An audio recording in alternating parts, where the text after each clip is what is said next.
नमस्कार सभी को। इस वीडियो में आज हम पढ़ेंगे कक्षा चतुर्थ पाठ 7 दान का हिसाब कहानी का आधा भाग और पाठ से संबंधित कठिन शब्दार्थ। तो चलते हैं आगे की कहानी की ओर। भंडारी हिसाब करने बैठ गया। मंत्री महाशय अपने माथे पर बर्फ की पट्टी लगाकर तेजी से पंखा झलवाने लगे। कुछ ही देर में भंडारी ने पूरा हिसाब कर लिया। मंत्री ने पूछा, कुल मिलाकर कितना हुआ?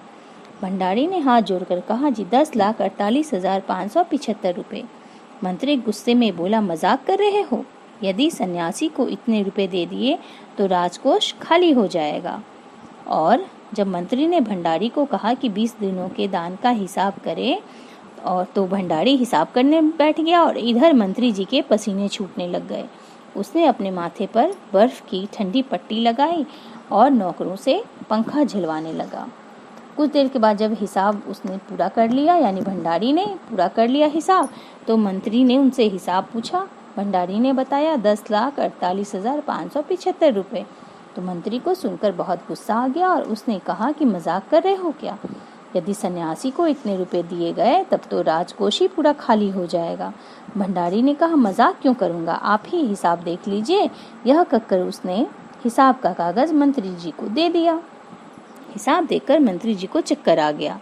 सभी उन्हें संभालकर बड़ी मुश्किलों से राजा के पास ले गए और मंत्री जी ने जब हिसाब देखा, यानी राज भंडारी ने मंत्री को हिसाब दिखाया 20 दिनों का, तो हिसाब देखकर मंत्री को चक्कर आ गया और सभी ने बहुत ही मुश्किल से संभालकर उनको मंत्री जी को राजा के पास ले गए। राजा ने जब पूछा कि क्या बात है, तो मंत्री बोले, महाराज राजकोष खाली होने जा रहा है। राजा ने पूछा, वह कैसे? तो मंत्री बोले, महाराज सन्यासी को आपने भिक्षा देने का हुक्म दिया है, मगर अब पता चला है कि उन्होंने इस तरह राजकोष से करीब 10 लाख रुपए झटकने का ही उपाय कर लिया है। तो मंत्री जी ने महाराज को कहा कि सन्यासी को जो आपने भिक्षा देने का आदेश दिया है, तो अब जब उसका हिसाब किया गया तो पता चला है कि सन्यासी जी ने राजकोष से 10 लाख रुपए झटकने का पूरा ही उपाय कर लिया है। राजा ने गुस्से से कहा, मैंने इतने रुपए देने का आदेश तो नहीं दिया था, फिर इतने रुपए क्यों दिए जा रहे हैं? भंडारी को बुलाओ। मंत्री ने कहा, जी सब कुछ आपके हुक्म के अनुसार ही हुआ है, आप खुद ही दान का हिसाब देख लीजिए।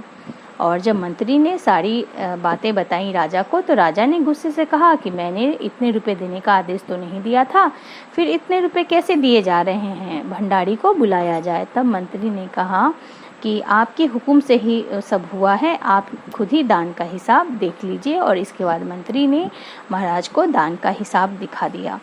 राजा ने उस हिसाब को एक बार देखा, 2 बार देखा, इसके बाद वह बेहोश हो गया। काफ़ी कोशिशों के बाद उनके होश में आ जाने पर लोग सन्यासी को बुलाने दौड़े और राजा ने उस हिसाब को कई बार देखा और देखने के बाद वह राजा बेहोश हो गया, जिसके बाद उसको बड़ी मुश्किलों से होश में लाया गया। और उनके होश में आने के बाद जो लोग थे वो सन्यासी को बुलाने के लिए दौड़ पड़े। सन्यासी के आते ही राजा रोते हुए उनके पैरों पर गिर पड़ा। बोला, दुहाई है सन्यासी महाराज, मुझे इस तरह जान माल से मत मारिए, जैसे भी हो एक समझौता करके मुझे वचन से मुक्त कर दीजिए। और जब सन्यासी राजा के सामने आए तो राजा रोते हुए उनके पैरों पर गिर पड़ा और बोला कि जैसे भी हो मुझे बहुत बड़ा नुकसान होने वाला है, जैसे भी हो आप एक समझौता कर लीजिए और आपने जो वचन आपको दिया गया था कि 20 दिनों तक दुगना राशि देने का, उस वचन से मुझे मुक्त कर दीजिए। आप इसके बदले कोई एक समझौता कर लीजिए। अगर आपको 20 दिन तक भिक्षा दी गई तो राजकोष खाली हो जाएगा, फिर राजकाज कैसे चलेगा? यानी कि राजकोष जब खाली हो जाएगा तो फिर राजकाज का काम कैसे चलेगा? सन्यासी ने गंभीर होकर कहा, इस राज में लोग अकाल से मर रहे हैं, मुझे उनके लिए केवल 50,000 रुपये चाहिए। वह रुपए मिलते ही मैं समझूंगा कि मुझे मेरी भिक्षा मिल गई है।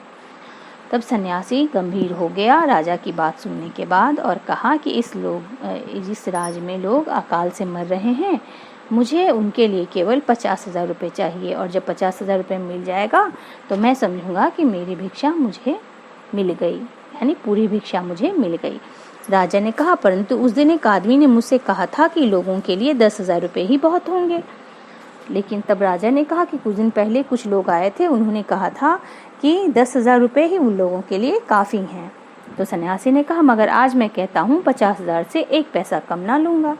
और तब सन्यासी अपनी जिद पे अड़ा रहा कि आज मैं कहता हूँ कि 50,000 रुपये से 1 पैसा भी कम नहीं लूँगा। राजा गिड़गिड़ाया, मंत्री गिड़गिड़ाए, सभी गिड़गिड़ाए, मगर सन्यासी अपने वचन पर डटा रहा। आखिरकार लाचार होकर राजकोष से 50,000 रुपये सन्यासी को देने के बाद ही राजा की जान बची। और उसके बाद सन्यासी के आगे राजा, मंत्री और जितने भी लोग थे सभी गिड़गिड़ाने लग गए कि वह अपनी बात से हट जाए और थोड़ा मामूली भिक्षा लेकर छोड़ दे, 50,000 रुपये ना ले। लेकिन सन्यासी टस से मस नहीं हुआ, वो अड़ा रहा कि उसे 50,000 रुपये ही चाहिए। और अंत में बेबस होकर, लाचार होकर राजकोष से सन्यासी को 50,000 रुपये दे दिए गए और उसके बाद राजा की जान बची। पूरे देश में खबर फैल गई कि अकाल के कारण राजकोष से 50,000 रुपये राहत में दे दिए गए हैं। सभी ने कहा हमारे महाराज कर्ण जैसे ही दानी हैं। और पूरे देश में यानी उस राजा के पूरे ही राज में खबर फैल गई कि अकाल के कारण राजकोष से महाराज ने 50,000 रुपये का दान दिया है। और सभी लोग उसका गुणगान करने लग गए कि हमारे महाराजा कर्ण जैसे ही दानी हैं, क्योंकि लोगों को कहानी तो पता नहीं थी कि किस तरह 50,000 रुपये साधु ने राजा से लिए थे दान में। इस कहानी के लेखक का नाम है सुकुमार राय। तो चलते हैं पाठ से संबंधित कठिन शब्दार्थ की ओर। पहला जो शब्द है वह है लकदक, यानी कि भारी भरकम। अकाल, भूखमरी, अनाज पानी की कमी के कारण मौत। राजकोष, राजभंडार, राज का मुद्रा भंडार। हुकुम, आदेश। प्रकोप, क्षोभ, बहुत अधिक कोप। गुहार, दुहाई, रक्षा की पुकार। उलझन, असमंजस की स्थिति।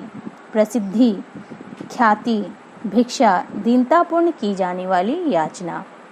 दिवालिया, कंगाल। नुकसान यानी कि हानि, क्षति। खुराक, भोजन, खाना। सन्यासी, साधु। दान, खैरात। सत्कार, अतिथि का सम्मान। तो यह था कठिन शब्दार्थ। आप में से जो भी मेरे वीडियो पे पहली बार आए हैं वो कृपया मेरे चैनल को सब्सक्राइब ज़रूर करें। लाइक, शेयर और सब्सक्राइब का बटन दबाकर मेरे चैनल को सब्सक्राइब करें और इसे शेयर करें। कमेंट करना ना भूलें। धन्यवाद।